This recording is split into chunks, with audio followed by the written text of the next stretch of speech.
안녕하세요. 바게트입니다. 오늘은 전 세계적으로 선풍적인 인기를 끌고 있는 원펀맨 시리즈 리메이크 최신작인 255화를 한번 리뷰하고 분석해보겠습니다.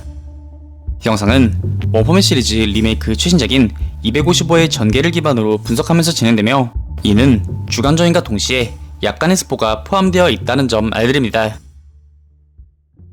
내용은 검은 큐브를 든 괴인과 싸우는 인간 시절의 보이드, 그리고 이를 유심히 지켜보는 블래스트의 모습으로 이야기가 시작되는데, 이내 괴인이 보이드를 향해 회심의 일격을 날리려던 찰나 블래스트의 에너지 구체가 순식간에 괴인의 오른팔을 절단, 뒤이어 보이드의 칼날이 괴인의 목을 잘라내는 모습을 보입니다.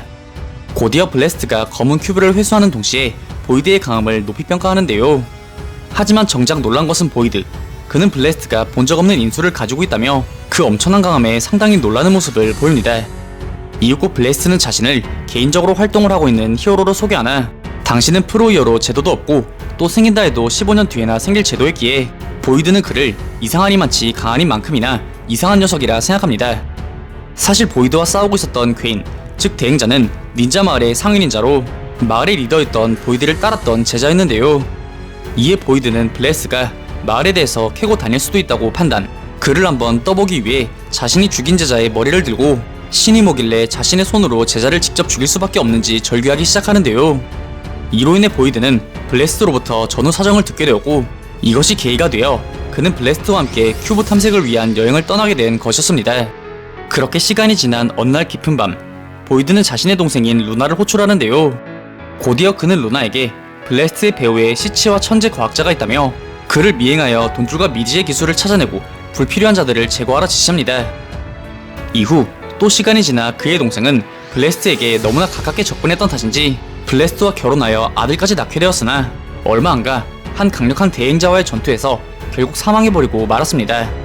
하지만 그는 장례식장에서 동생의 죽음을 슬퍼하기보단 블래스트로 인해 도태될 대로 도태되어 사망한 여동생을 한심하게 생각하는데요. 이와 더불어 그는 여동생이 블래스트 배후 과학자와 닿기 직전 사망해버렸다며, 혹 블래스트가 여동생을 일부러 죽게 하여 이 기회에 스파이를 배제한 것일 수도 있다며 확대 해석하나, 블래스트의 오해라는 모습을 보며 의심을 쏘그러뜨리는 모습을 보입니다. 이윽고 그는 여동생의 죽음을 감성적으로 생각하지 않으며 죽은 것은 그저 약했던 것의 증명이기에 모든 책임은 자신, 즉 동생에게 있다 생각하는데요. 하지만 실상은 얼굴빛이 순식간에 나빠지고 헬쑥해져 임무수행도 불가할 정도로 그녀의 죽음을 안타까워하고 있었습니다.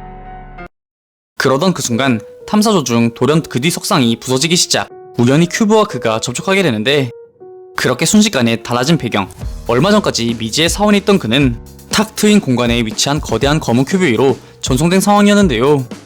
곧이어 그의 앞에 자신이 주인 것이나 다름없는 두 인물, 즉 스탠과 루나가 등장하였고, 이내 그들은 어딘가에서 닌자보다도 숭고한 새로운 임무를 받았다는 말과 함께 다시금 검은 큐브를 그에게 내미는 장면을 끝으로 이번 255화가 끝이 나게 됩니다. 이번 화에서는 보이드와 블래스트의 과거 장면으로 전개되는 차로 블래스트가 보이드를 알게 된 과정부터 동요했던 기억들이 꽤나 자세하게 밝혀지고 또 묘사되었던 회차였습니다. 특히 블래스트의 아내가 보이드가 심어준 동생이었다는 충격적 사실과 더불어 사망한 동생, 그리고 자신이 죽인 애 제자로부터 회유되어 신의 힘을 받아들이게 된 보이드의 과거까지 공개되며 독자들의 이목을 이끌었는데요. 과연 이어질 다음 회차에서 보이드, 그리고 블래스트가 과거에 어떤 행보를 보였을지, 그리고 그들의 파국과 전투는 어떤 식으로 전개되었을지 등에 대한 독자들의 관심이 집중되고 있습니다. 오늘 준비한 영상은 여기까지입니다. 다음엔 더 나은 영상으로 찾아뵙겠습니다. 그리고 보시고 싶으신 영상이나 주제 댓글로 남겨주시면 다음 영상 작업 시 최대한 반영하여 제작할 수 있도록 노력하겠습니다.